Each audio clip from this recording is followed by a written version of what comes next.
Going to have the Pledge of Allegiance, and Mr. Caleb Tidwell has someone that he is calling up. I've asked Mr. Butch Vaughn to come lead us in the Pledge of Allegiance.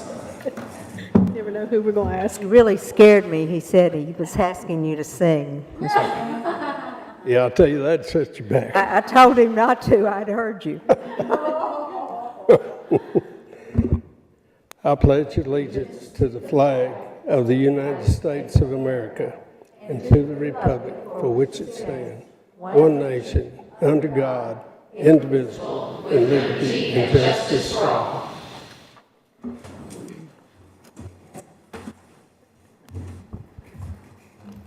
During our moment of silence, I would like for us all to offer sympathy to the Claire and Austin Maxwell family in the death of Austin's stepmother. Tammy, you wanted to add something during the moment of silence. Yes, thank you, Madam Chair. To the World Outreach family, Miss Betty Jackson passed this morning, and she's the mother of Alan Jackson, the pastor at World Outreach. World Outreach has been very instrumental in allowing us to have some very important things there, and we appreciate it. And Dr. Sullivan, you have something to add. And also ask everyone to remember Dr. Latoni Murray and his family. They were in a pretty serious car wreck. Everyone's going to be okay, but still recovering at home after some of his family members had a couple surgeries. Okay, thank you.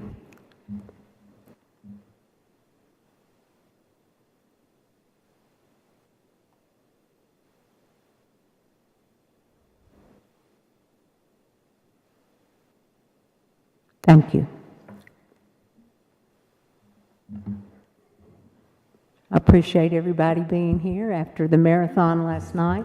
You all did a great job for a 3-hour and 44-minute session, but who was counting? Thank you for being here bright-eyed and bushy-tailed and ready to work today. Let's take a look at the agenda. Is there anyone who needs to move anything or ask any questions about our agenda tonight? If not, I will move to the consent agenda. Do we have anyone who needs to ask a question or has a concern about our consent agenda? I'll give you just a moment to flip through it to refresh your memory, since it's about 6 or 7 pages long.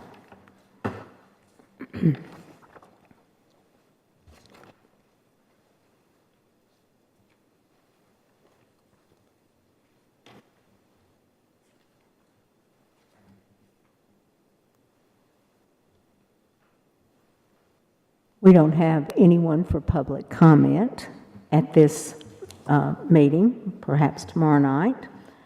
Rutherford Proud will be done tomorrow night also. And our guest speaker will be tomorrow night. So, number 9. Number 9, instruction. We have Mr. Jeff McCann, our charter school coordinator, school choice coordinator, here to present on Novus's amended application.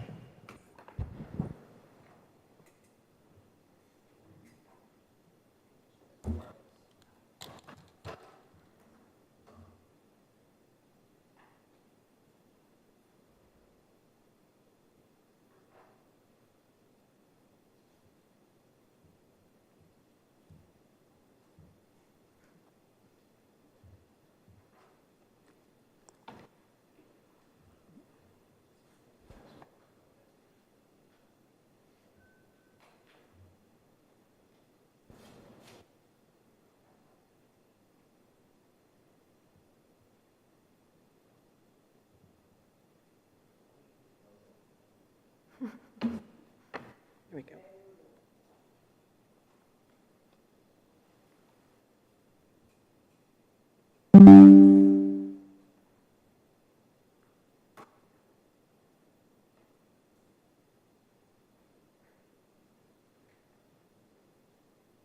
Okay.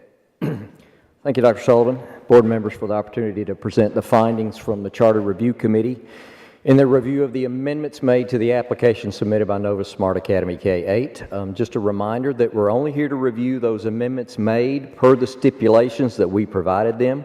We're not here to review the entire application tonight, just those amendments that were made, okay? So we're going to start by just reviewing the timeline and see where we are. We did receive, it started all the way back in December when we received the letter of intent from Nova Smart Academy on December 4th. They did submit their application in time by February the 1st. And then you as a board voted within our 90-day window on whether to approve or deny. You voted to deny with stipulations for a resubmission of their application, which they did resubmit their application within their 30-day window, which gets us to where we are now. We're within our 60-day window to vote on the amendments made to that application. And it can go two ways. You could vote to approve, and if you do, we then enter into negotiations with the charter school to develop a charter agreement.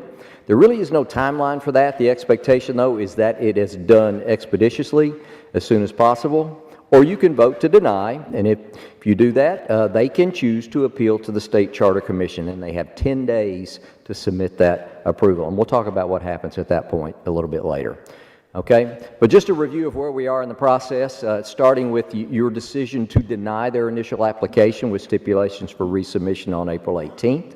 They did submit their amended application by May 20th, which was their deadline.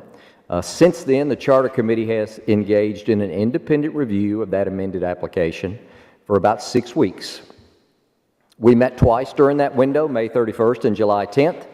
And did our final review and came to a consensus judgment July 10th. Okay? Just a reminder who's on that review team. It's myself as the charter school coordinator, our chief operations officer, our federal programs coordinator, our special education coordinator, special projects accountant, elementary and middle school coordinators, 2 principals, 2 parent representatives, and a member of our school board, Ms. Maxwell. Just a summary briefly of what that whole application is. It is submitted by Nova Smart Academy, K-8, that is their official name. They have no sponsor, no charter management organization. They are operating independently. Their proposed location, remember, is Smyrna Laverne, although they are leaning very, very heavily to a specific location in Smyrna that we've talked about. Their mission, just to remind you, is to provide all scholars access to rigorous curricula, high-quality academic instruction that fosters a love for learning, embraces innovation and creativity, and encourages personal growth to thrive in their chosen college and career paths, making a positive impact on society. Number of schools in operation? None. If they're approved, this will be their only school in operation, or at least their first one in operation. Now let's take a look at the revised enrollment figures because this is different from the initial application. If you remember in the initial application, they proposed starting with 88 students per class. They've increased that to 96 students per class for a grand total in year 9, their full capacity of 984 students. That original number was 902. And we'll talk about why they increased those numbers as we look at the financial plan in just a bit. But that is an increase over the original application. In summary, the review committee does recommend approval of this amended application because the application, we determined, does meet or exceed the criteria of the rubric in all 3 of their areas now: academic plan and design and capacity, operations plan and capacity, and financial plan and capacity. Now we determine meets or exceeds the standards. And all 3 have to be rated as such for us to recommend approval. You remember in the initial application, they all 3 were rated as partially meets. Okay, so let's talk about how we came to that decision and go through each section one at a time. Starting with that section 1, the academic plan, design, and capacity. First of all, there are some remaining concerns that you need to know about, namely that it will be the 3rd charter school in that same area of the district, so oversaturation is a concern, that it might make recruitment a challenge. And along those lines, they have not really been able to demonstrate much in the way of community support. They've abandoned one of their surveys, their Scholar Connection survey, because they only had 2 responses, and those were of families of students that were outside their intended grade band. They had 2 other surveys that they had limited response to. One only got 6 responses, one got 35. However, they have generated a list of over 1,800 contacts of families that live within 5 miles of their intended school zone that they plan to use to really ramp up their recruiting efforts if they eventually do get approved. And if you remember the community survey, the feedback survey we sent out back in February and March, it returned 76% of people saying they were not in favor of this charter school. Okay, so that is a concern, is the community support and the fact that there will be 3 charter schools in that area. All right, sole academic concern right now is that the plan allows for a 60-day window for the development of ILPs. Those are individualized learning plans for each ELL student has to have one now. And the state has determined that they're going to tie funding to the development of those ILPs, and they're going to withhold that funding until they're developed. So a 60-day window really is much larger than what we are following here in our district. They know that, and I think they can make those adjustments appropriately so they don't lose out on any funding. But that is a concern. All right, let's go on to strengths. First of all, I want to say that they did adequately address all the required stipulations that we put in place for them, every one of them. They have, and some highlights are they've revised their curricular materials. Everything they're using now is on the state approved list, which indicates alignment with Tennessee content standards. Their ELA curriculum has changed, and their math curriculum are both aligned with what we're teaching here in Rutherford County. They've adopted a science curriculum that is a full text series, not just a supplemental video program. And if you remember, that's originally what their science instruction was going to be, was just that Generation Genius supplemental video plan. They have put back in a provision to provide regular 8th grade math instruction. Initially, they had determined that every 8th grader would take integrated math, but we know that even in our magnet schools, not every 8th grader qualifies for integrated math. So they have put that provision back in. They've also included the specific requirements to qualify for integrated, but they're also going to provide standard 8th grade math instruction for those that need it. Their 2-teacher model, which we thought was a highlight of their initial application, they revised that. Initially, they had said that one of those 2 teachers could be an educational assistant. Well, they've revised that. They've removed the EA provision for that second teacher, and now it will consist of 1 fully certified and licensed teacher and another teacher in training who is on the path to earn their license, either through a permit process where they just needed to complete their student teaching or through a teacher prep program similar to our Teach Now program that they have. But that second teacher will be on the path to achieve their licensure status as well. They had a lot of outdated terminology in their original application. They've updated every bit of that. Now their performance targets are based on meets or exceeds criteria rather than the old on-track or mastery. They've revised their growth goals to match the 5-point TVOS system with the correct terminology now, where they hadn't done that before. So the terminology is now correct. A big important factor for us are the strengthening of plans for those special populations, which they have done. Initially, they were calling for most all their special ed services to be provided in the inclusion setting. Well, they've now added provisions in for students of higher need that may need additional services outside the general inclusion classroom. They have also contracted with service providers to provide those ancillary or extra services like PT, OT, speech, and to bring in a school psychologist when they're needed for evaluation purposes. They've done the same thing for their ELL program. They now have a provision for monitoring and developing ILPs, monitoring those T1 through T4 students who have just exited from ELL services but still have to be monitored for the next 4 years. That is now part of their plan. And they have updated the plan to match the new ELPA 21 requirements as opposed to the old WIDA requirements as the state has transitioned to ELPA 21 now. So they're in compliance now with Tennessee requirements. Same thing for RTI Squared. They've revised their plan that it now meets Tennessee requirements for the time and services provided for intervention. Okay? As a result, the committee has elevated their rating for that Section 1 to meets or exceeds. All right, let's look at Section 2. The operations plan and capacity. The concerns remaining there are security equipment that's going to be needed. The facility that they're looking at is a church that will still be used partially as a church. So there's some security equipment needs that are going to have to be met. The budget, it's spotty on whether or not it's actually going to provide the full cost needed for that. They'll have to make some more adjustments in that. Transportation and food service continue to be a financial concern. Even though it's provided for in the budget, we're concerned that their small enrollment in their first couple of years is going to make it difficult to fully fund transportation and food service at the cost that we anticipate they're going to see for that. So that's a financial concern for them. It's being able to provide transportation like they promise and food service.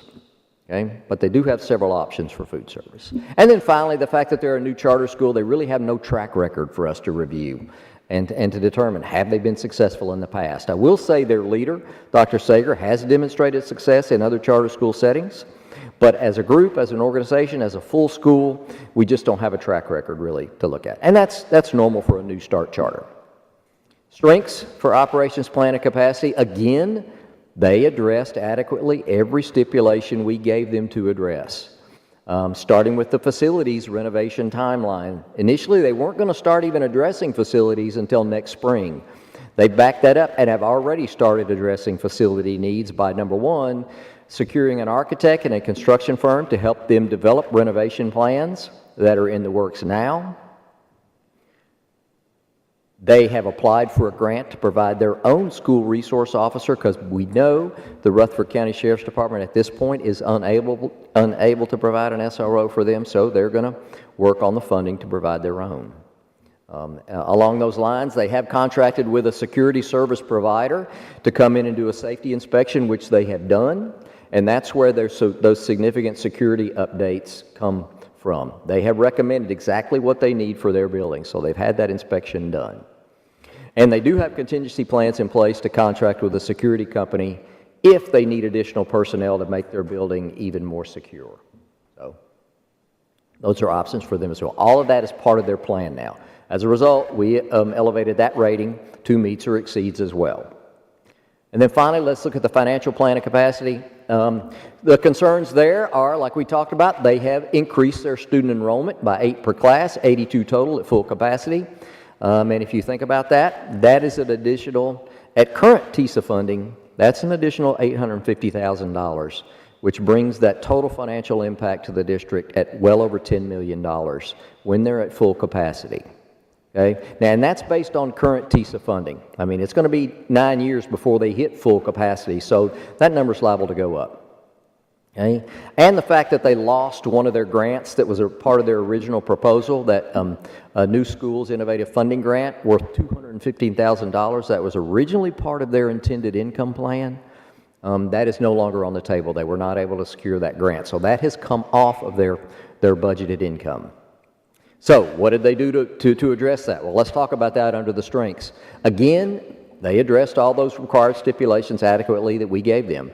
They have now put into the budget those stipends for additional services provided by teachers, bonuses for taking on leadership positions, and fully funding their tutoring expenses that they had called for in the plan but weren't part of the budget. Well, they now are. So how did they do that?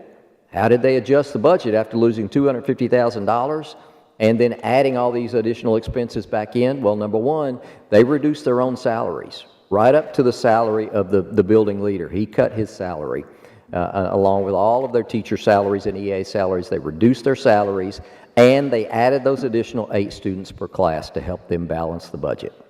As a result, the budget does balance at this point. Okay. They've also added an additional financial expert to the board. You know, we had some financial expertise concerns at the beginning, but they've added an additional accountant who has some financial expertise to help with that process. They now have 12 board members, which is significantly more than either of our other 2 charters, by the way. 12 board members is about double what our other 2 charters have at the moment, and they're all local.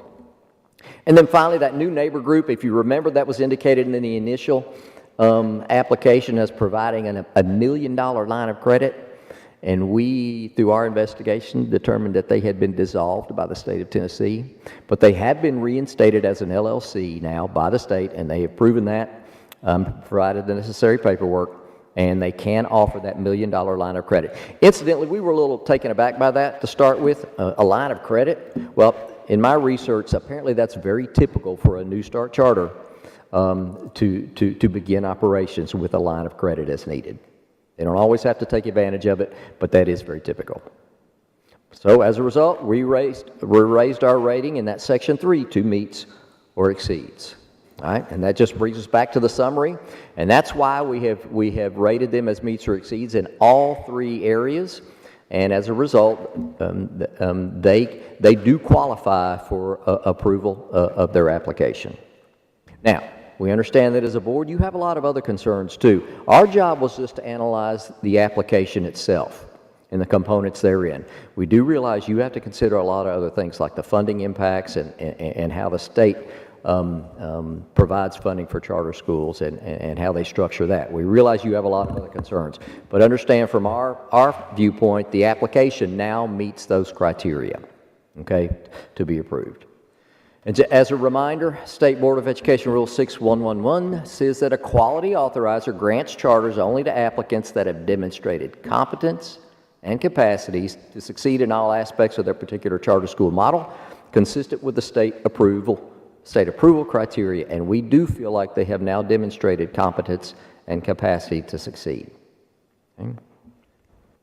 So what are the next steps? Our board policy 1.901 has 2 steps for the committee. Number 1, they have to evaluate the charter school applications based on the criteria set forth, which we have done.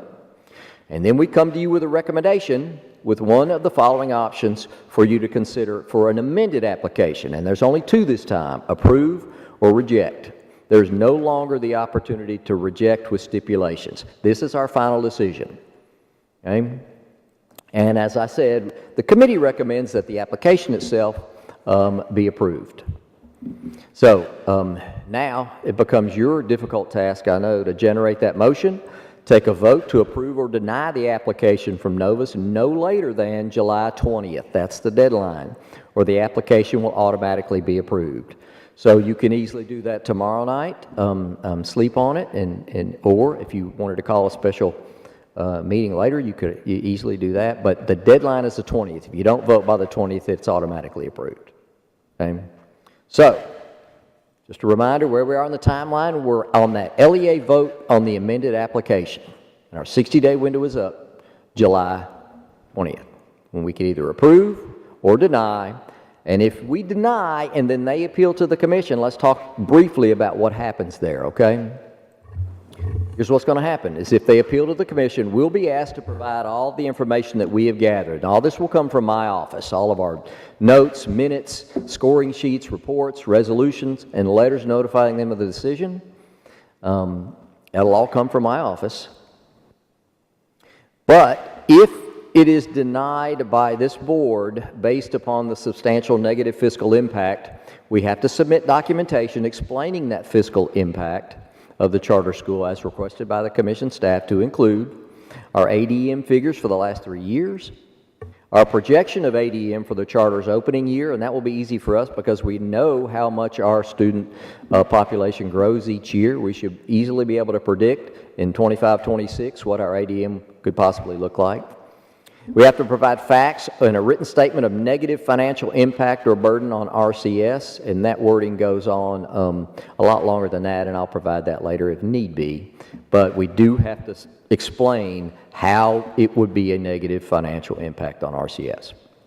The commission will also conduct their separate analysis of financial impact on their own, regardless of what we tell them. They're going to do their own study too.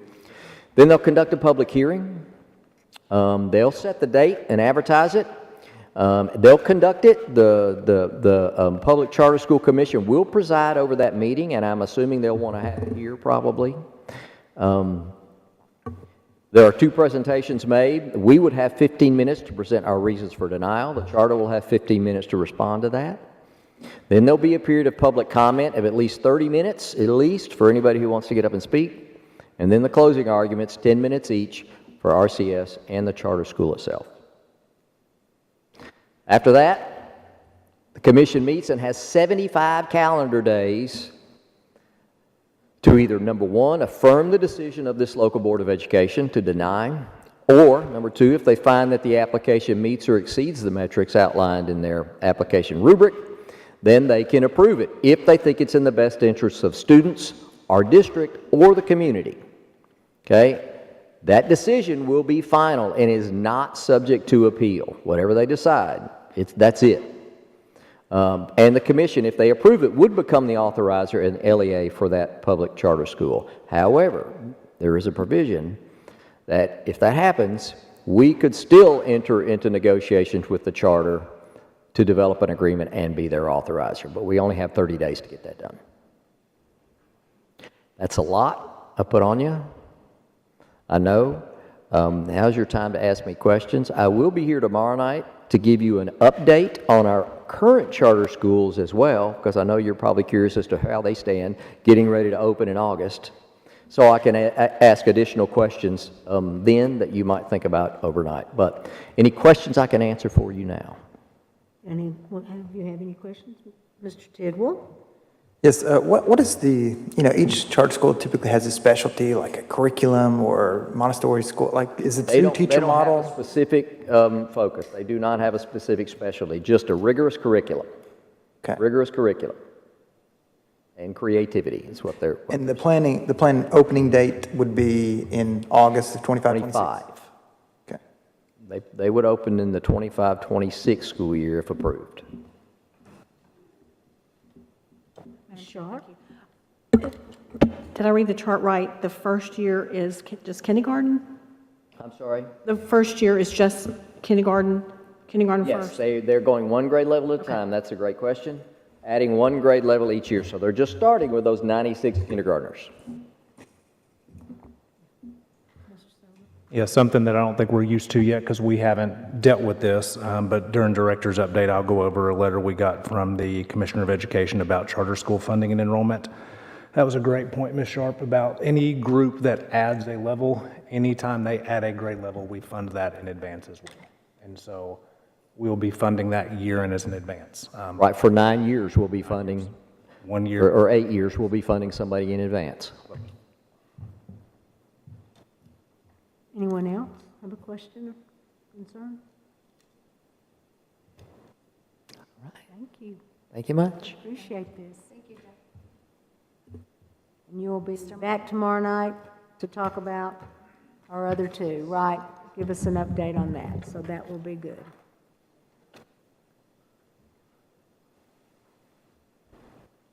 Ready? Okay, number 3. All right, number 3 is the approval of the fiscal year 2025 consolidated funding application. This is required for federal requirements. This is our federal funding, but it is a pass-through to the State Department. Fiscal year 25 consolidated funding application that encompasses consolidated admin, Title I Part A, Title I Part D, Title II Part A, Title III, IDEA Part B, and IDEA.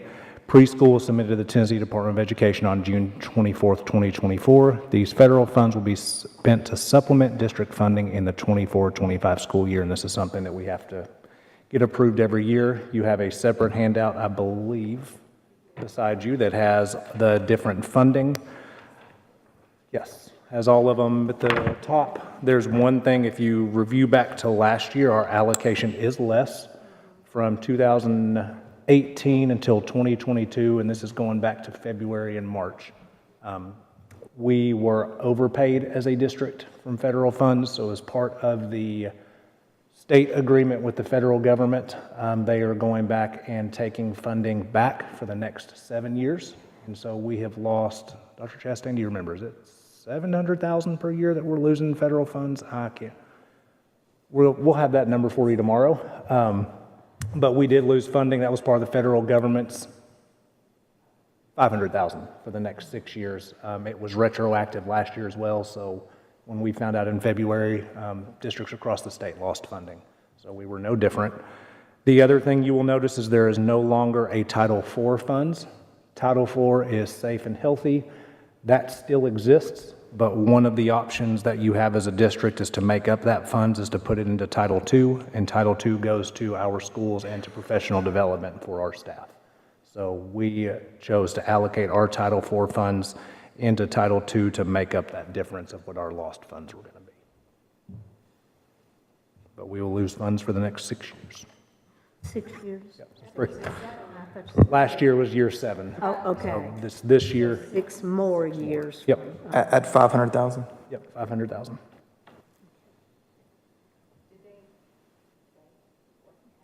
Yeah, what, was it a coding? Disagreement in calculation with the state and the federal government. So that was a state issue? Oh, yes, absolutely, state issue. That we're- Nothing local, yes. Well, weren't they looking into the cost of how much it will be for reducing the payment? Shouldn't we get the funding from them since it was an issue at The state, and they were looking at a surplus somewhere to take this funding away, then we should be getting 500,000 times 7. I agree 100%, yep. higher, but I just wanted to. You just want to make the least, doesn't seem. Yeah, it was part of the agreement the Department of Education made with the federal government, Department of Education. Any other questions or comments on this? Dr. Sullivan? Yeah. USDA reimbursements, when is that going to come? Is that like a beginning of the school year after the? For us to be a full district, No, So this is a federal grant, right? yep. USDA is monthly once we start serving food. Okay, but that's not reflected No, here. That's not what I at was all. asking. Not at all. Yeah. Anyone else have a question? All right. Number 10, legal. All right, we have an out-of-county transfer student. The board's been requested to admit a transfer student from another school system. Under discipline, the student was expelled for possession of a THC vape for the second offense.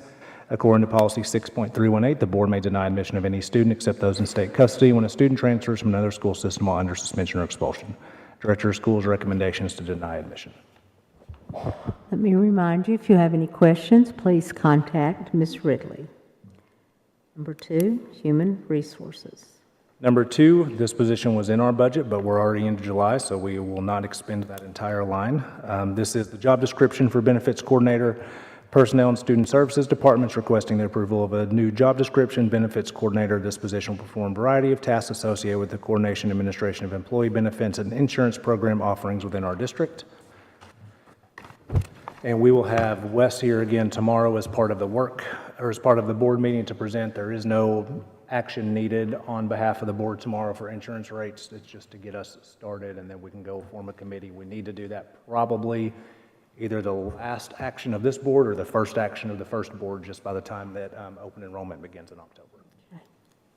Is there a salary range on this position, the benefits coordinator? Can you pull up what benefits coordinator is? Is this going to be a new position, did you say? Yeah, as part of the budget, it was.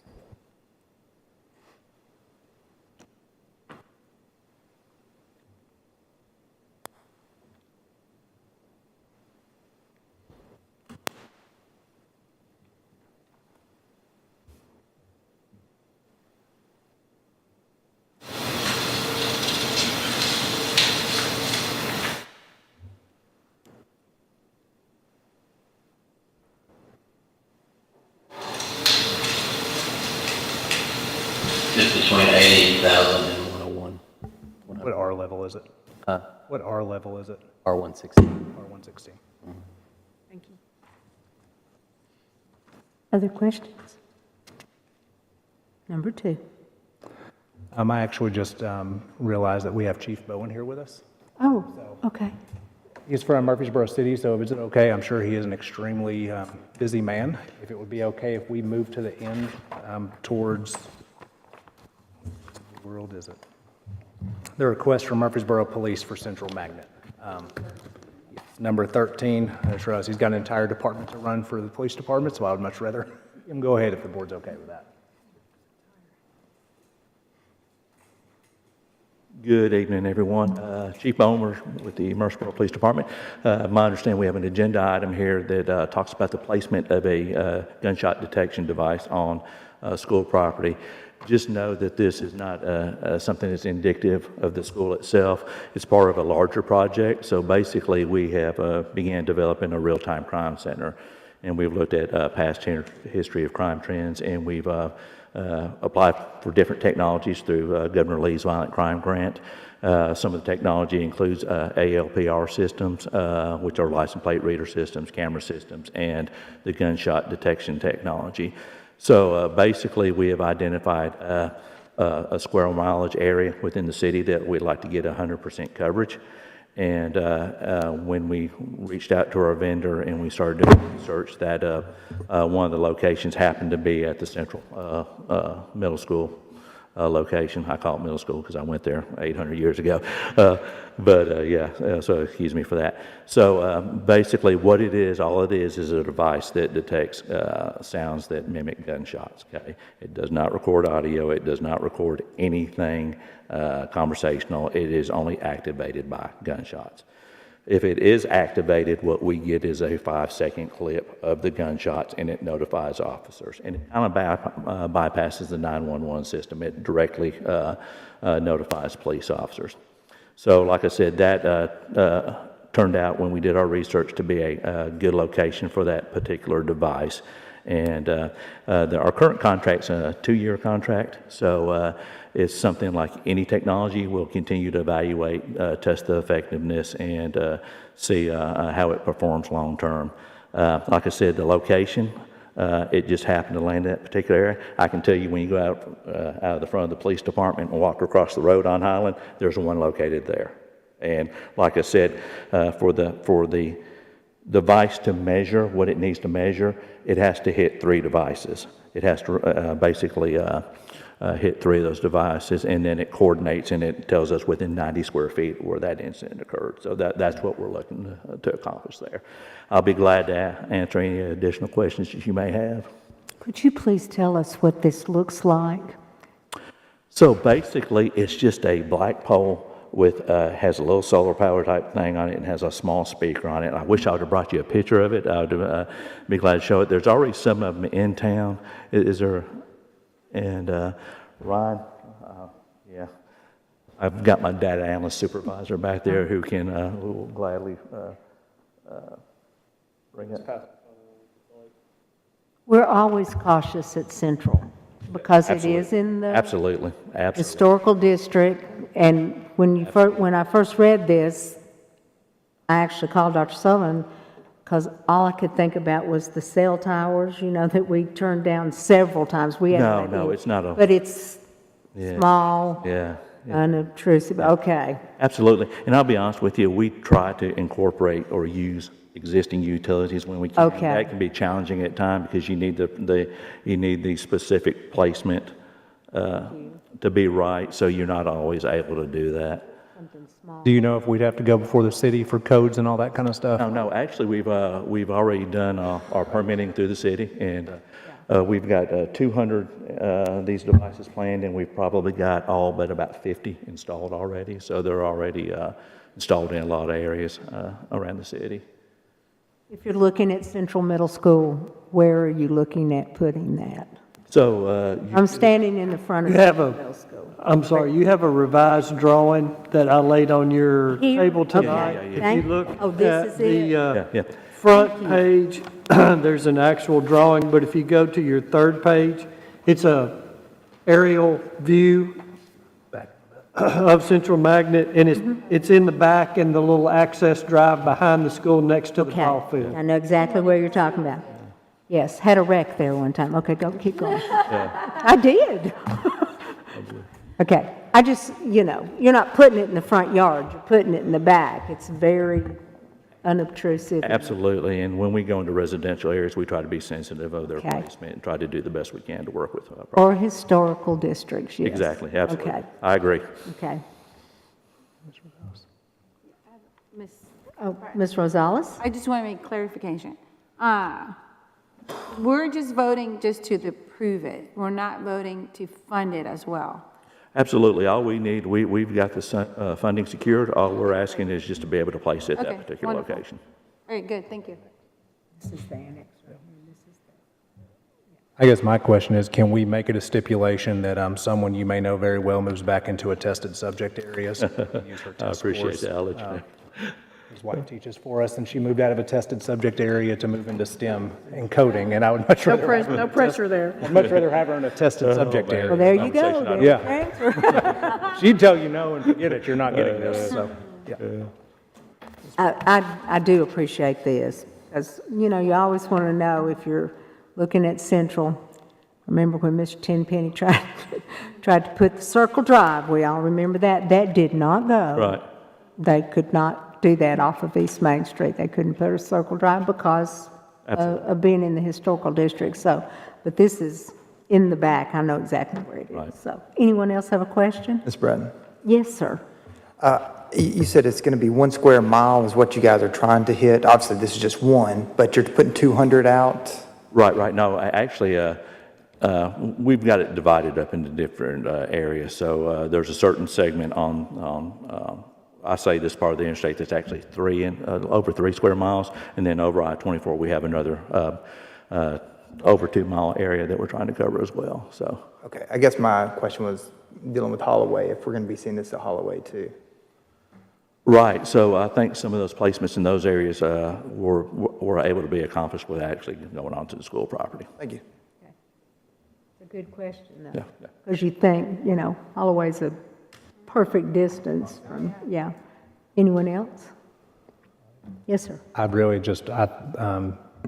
Patty Easter texted me and said, is it possible to move Chief Bowen up? And I literally thought, I was like, are we taking Chief Bowen? This sounds amazing. What are you going to do for us here? I literally thought you were joining the county school system. So Well, when I realized what she was talking about, I was a little bit disappointed, but now I understand. well, I appreciate the consideration in getting us moved up. And like I said, we're placing all this stuff based on historical data and trends over years. So we're just trying to use the new technology the best we can to address some of those issues. We appreciate that so much. Anyone else?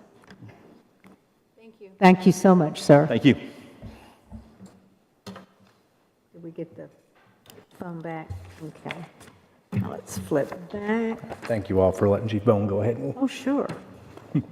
Thank you. Now you're on stove right here. Yep. All right, I believe, Ms. Number Sharp, two. this is what you brought up at our June meeting, the Medicare reimbursement. So here's an update. Stellar Therapy Services contract renewal for Medicaid reimbursement. Stellar contract for the nursing Medicaid reimbursement program in Rutherford County Schools is up for annual renewal. Their administrative fee is 20% of total revenues received. Medically necessary covered services in the IEP or IHP that are ordered by the PCP or treating provider may be reimbursed. Services that are reimbursable include oral medication administrations, external tube feedings, tracheotomy care, colostomy care, diabetes care, asthma care, and other treatments for chronic illnesses. This past school year, we generated $75,154, and the total revenue collected after paying their administration fee was $60,123. Questions? Comments? Thank you, sir. Number 12, special education.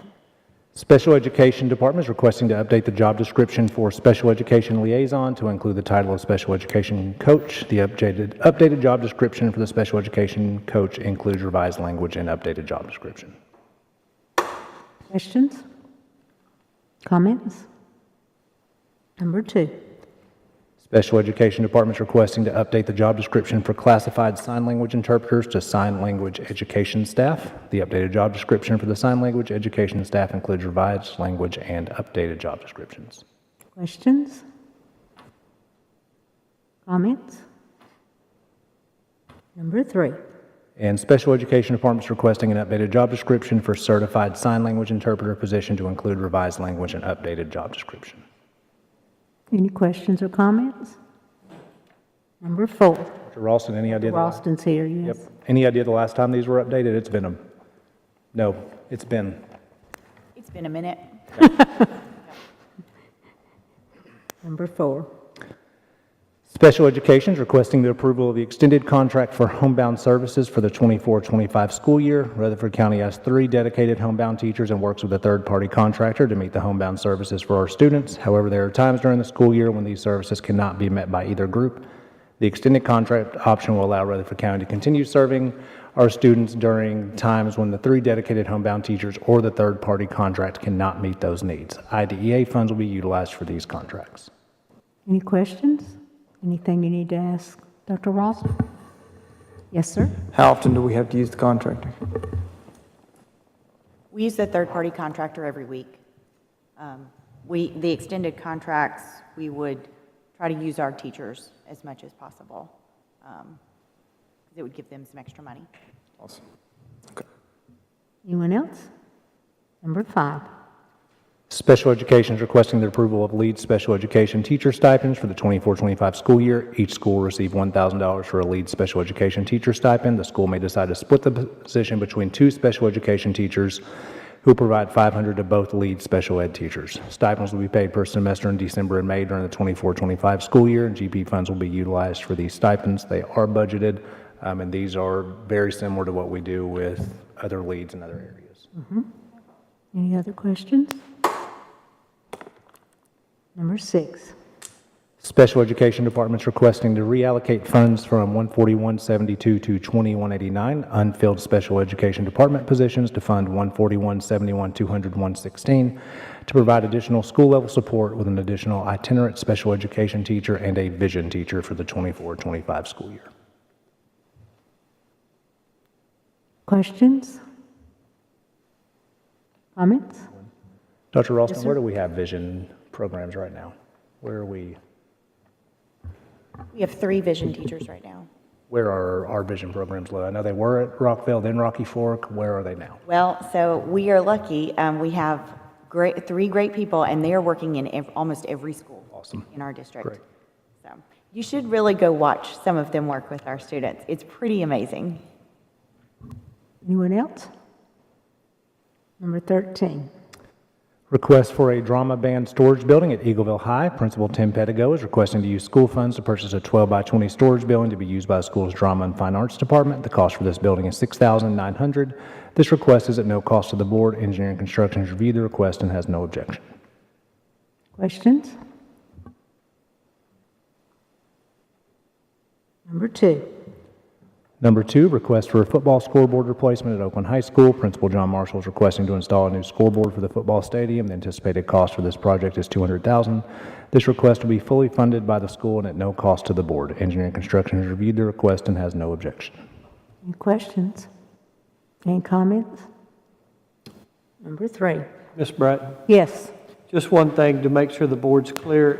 On the consent agenda is the bid for this scoreboard, so when you approve the consent agenda, you would be approving that bid that goes along with this request. Okay, thank you.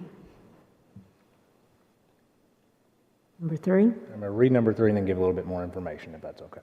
Yes, please. All right, request for fence and concrete work at Walter Hill Elementary. Principal Laura Heath has 3 requests for additional fencing and concrete sidewalks. The first area is to increase the play area for additional classes and students with anticipated cost of $9,500. Second is fencing and sidewalks to enhance the safety on Jefferson Pike for the crossing guards at an anticipated cost of $2,500. So those 2 I consider.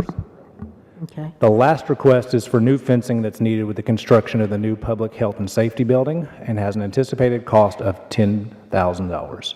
Engineering Construction requested the public health and safety project to pay for the fence, but it is not. It was denied by PBA because it would be a change order. And so it's not that they were necessarily against it, but it'd be a change order that would have to go through the levels of government. All these projects would be funded through funds approved in the Fund 177 fund for Walter Hill School. Engineering Construction has reviewed the request and has no objection. I asked Ms. Heath, principal at Walter Hill, to give me a synopsis of what was there beforehand. And so the fence, if you go to Walter Hill, the new public safety building is, it is right there. In their backyard, we have lots of land there. I don't know the reason for where it was put, but it was put right behind one of the, I guess, the newest addition to Walter Hill in the 90s. So there was a fence there. They removed the old fence to make 3 entrances and exits. A fence is on the left side of their building. However, the back part of the building, the fire truck pathways, drainage ditch, retention ponds are now open to our students. It also moved their evacuation gate to a different back property. And so I have been communicating, and I know Mr. Young has as well, with Mayor Carr to try to get this resolved. Going to try and talk to Mayor Carr again tonight as soon as we're done out of here to be able to take care of this, because I don't believe that should in any way be a school system's responsibility. But at the same point, it's $10,000, and I don't want to leave our schools unsafe. So hopefully we can come to an agreement that we didn't move those fences and it was because of the public safety building. But I'll give you an update tomorrow. So we can look, we'll. Yep. We'll look at that again tomorrow. Do you have any questions you need for Dr. Sullivan to ask? I'm just going to add that I did talk to a PBA member, and they have the money. The money's there. It's not it's just a formality that they need something in writing saying that. And that's what I'm asking Mayor Carr to do. So hopefully he will come through, get that letter out to them, and they have a meeting tomorrow. So hopefully they'll approve it, and it takes us $10,000 off our table. Thank you, Mr. Mayor. If we don't have a letter, I guess I'll write an official letter and request it by 12 o'clock tomorrow. That'll be my deadline, so. Thank you. Okay, number 4. Request for an Eagle Scout project at Laverne Lake Elementary. Principal Paige Johnson is requesting the construction of 4 benches for their courtyard through an Eagle Scout project with Scott Kellier headed. Engineering has worked with numerous Eagle Scout projects in the past and finds them to benefit the school and the students. Engineering Construction has reviewed the request and has no objection. Questions? Comments? 5. Request for concrete work at McFadden School of Excellence. Principal Clark Blair is requesting to install concrete in the courtyard of the school to provide usable student engagement space. The cost for the project is budgeted at $10,500 and will be funded by the School Activity Fund and Fund 177. Engineering Construction has reviewed the request and has no objection. Questions? Number 6. Already did. One other thing, Oh, that's that's the police, sorry. Yep. one other thing on number 6, and we have no objection to the device that the city's requesting to place there, but because it is the city's device and it is on our property, there will be some type of easement or lease agreement or something, even if it's no cost from us, that will have to be done, and I'll work with Mr. Reed to make sure that we get whatever we need taken care of. Thank you.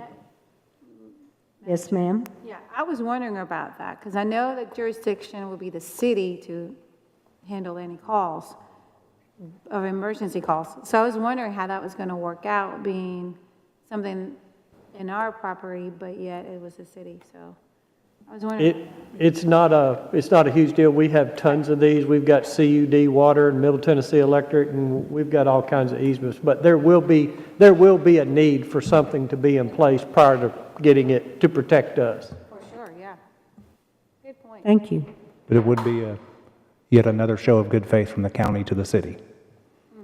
That would nice to said be it. reciprocated in the back. Yeah. Dr. Sullivan. My job to protect this district. I know it is, sir, and you do a good job. Number 14, insurance. We'll have that tomorrow. All right. 15, financial report. All right, 2 things. First, if you guys will go to the very back of all the documents I gave you, they all have the state seal on them. This is July 10th. So we submitted a list of questions to the Department of Education based on conversations with our local delegation, different elected officials.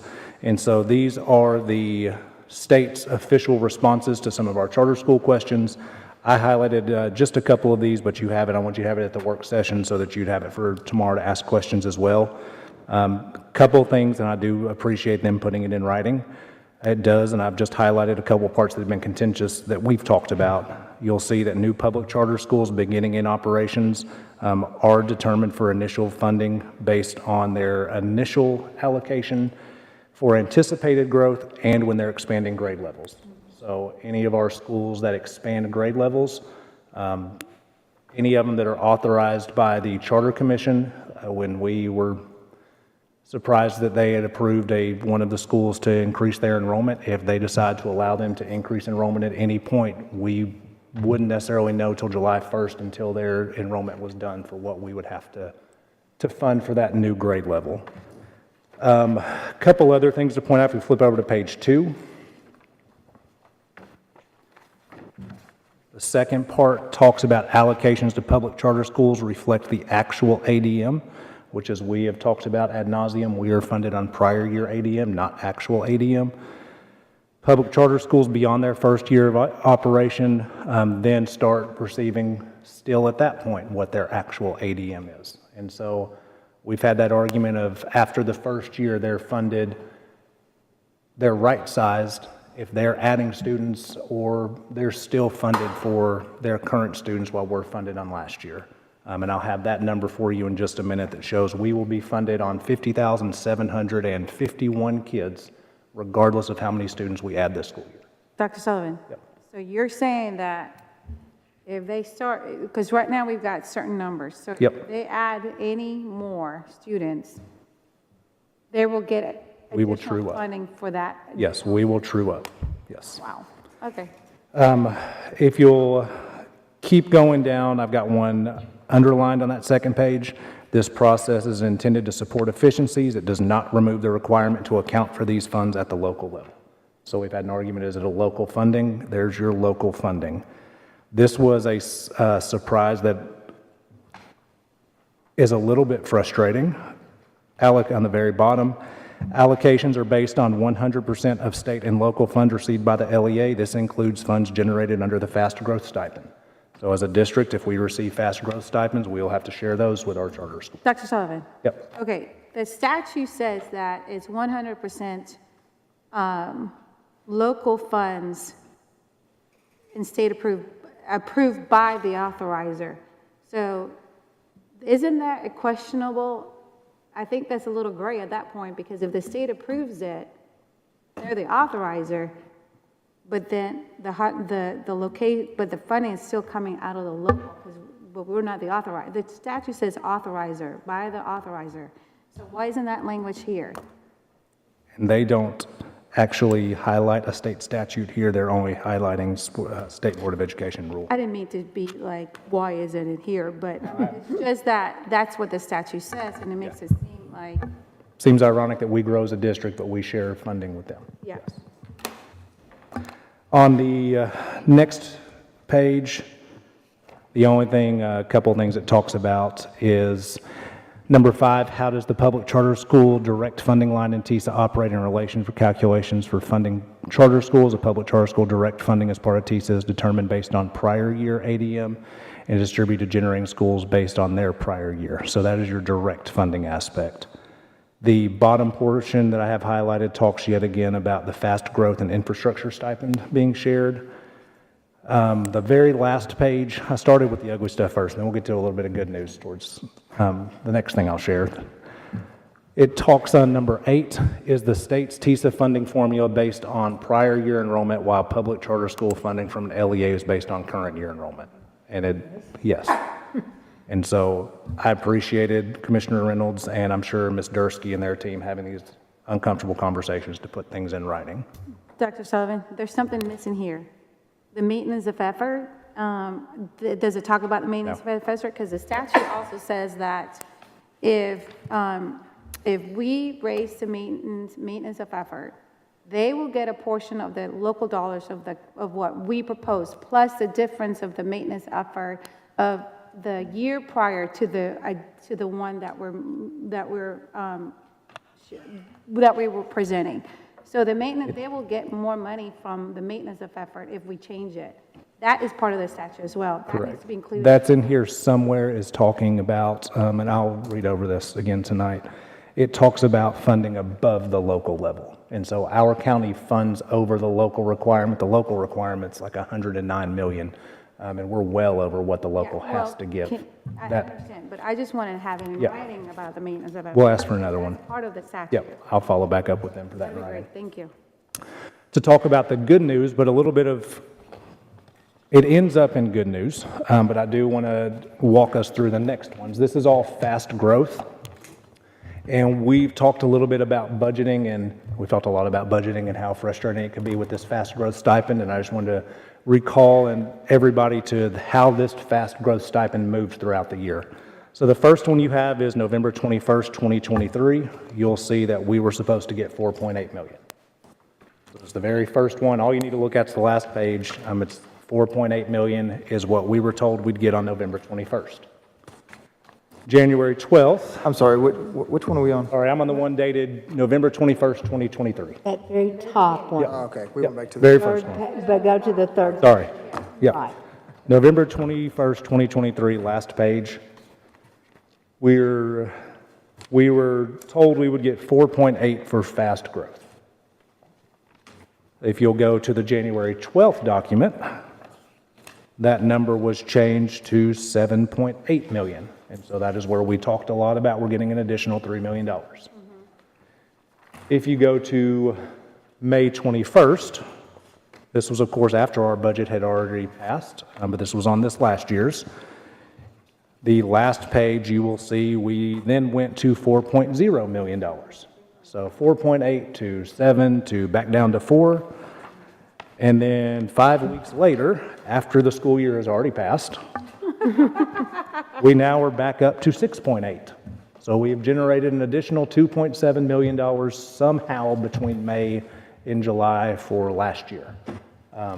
What is frustrating is because that was last year, that money now goes into our fund balance and we have to ask the county commission to approve, to use it, which is a little bit backwards and would have been nice to have had that in May instead of July after the fiscal year ended. But the good news is we have an additional $2.8 million over what we thought in May. If we can get it. I just want everybody to see the state process of showing us what the funding looks like. It is all over the place. So the $6 million, the total amount is going to the local funds, or is it the $2 We million? budgeted 4.0, and so that's an additional 2.8. Okay. Did we ever get the breakdown for the outcomes? I know that was taking a while. Yes, and I can give you that too. We got That'd be that back great. in January. I would like to see that. The last thing I wanted to show you, it was on June 27th. So this is our final fiscal year TISA allocation. So this is what we will be funded on in TISA for this school year. The third page is the big one.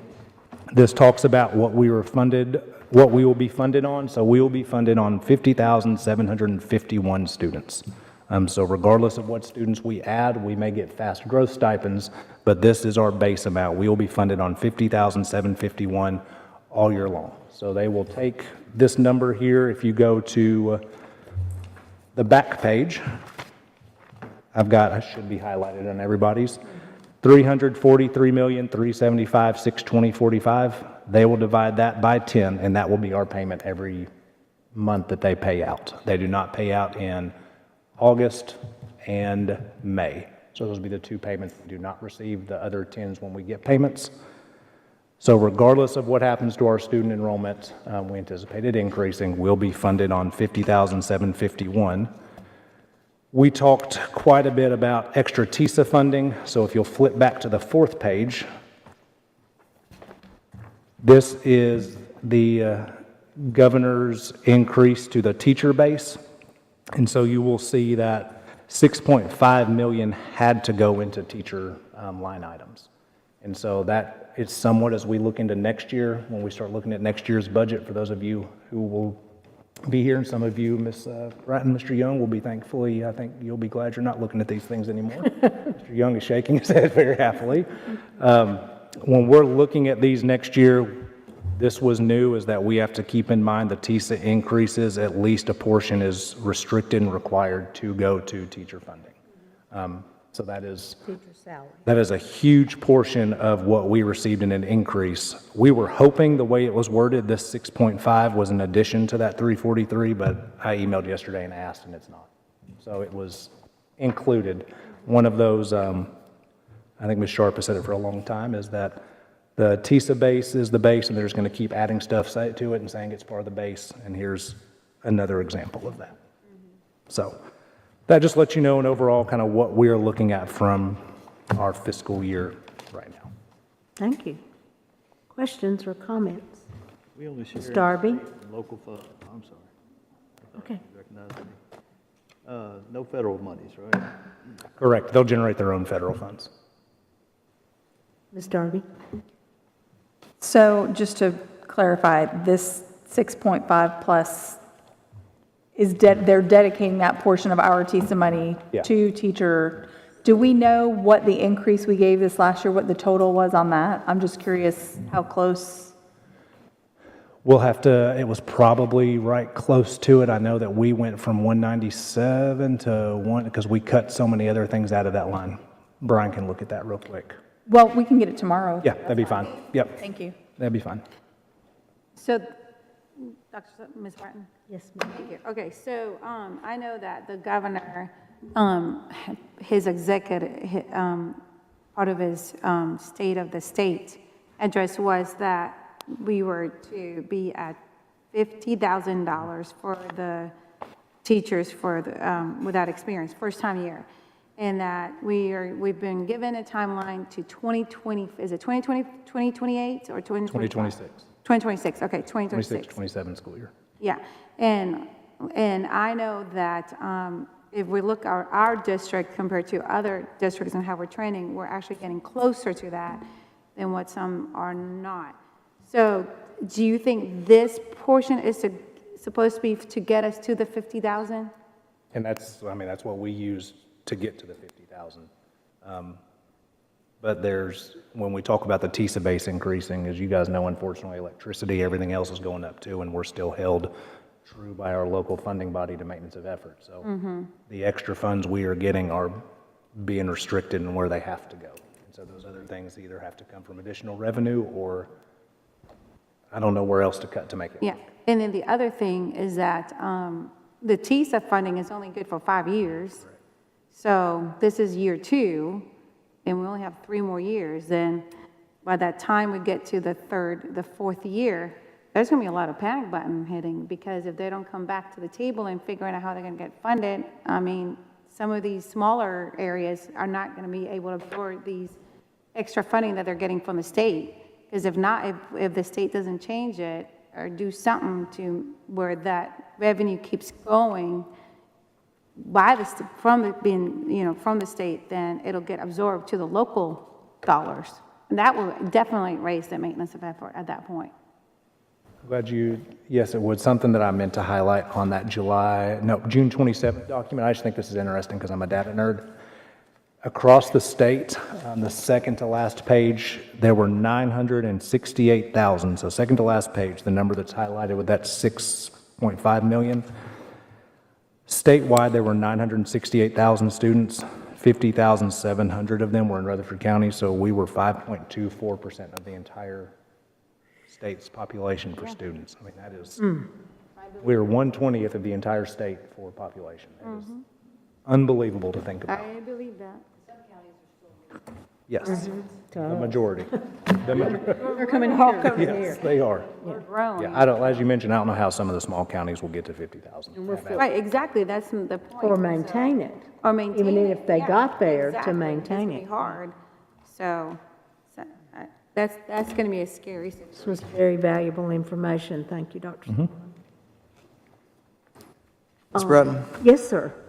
Dr. Sullivan, on the 343 million, does that include the portions being taken out by the state for RCP?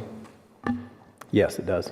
And that is mentioned on the charter document.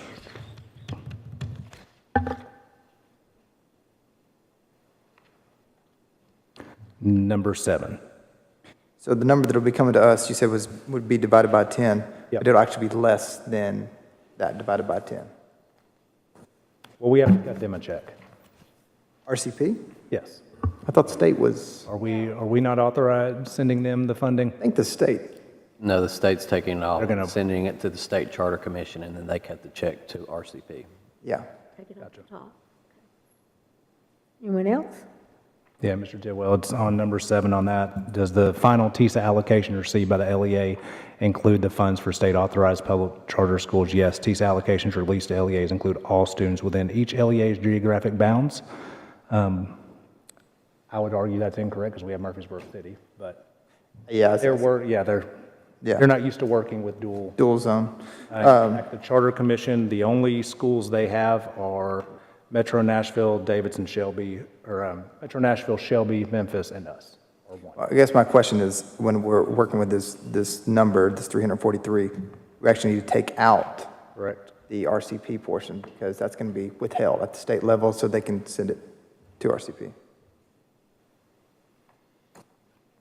Which is where we went into fund balance to make up the difference. Sure. Any other questions or comments? Is that your director's update, or is that your financial report? That was both. Okay, that was both the financial report and the director's update. I lied. We have a huge principal meeting tomorrow. So it's Okay. the end-of-year principal meeting, 9 to 3.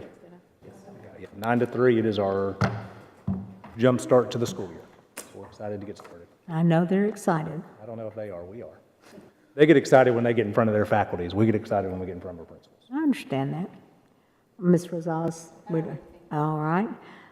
General discussion, tomorrow night, board, Mr. Reed has requested that we have an executive session after our board meeting. It should take about 15 minutes. It's not going to be a very long one, so count that in on your time tomorrow night, executive session.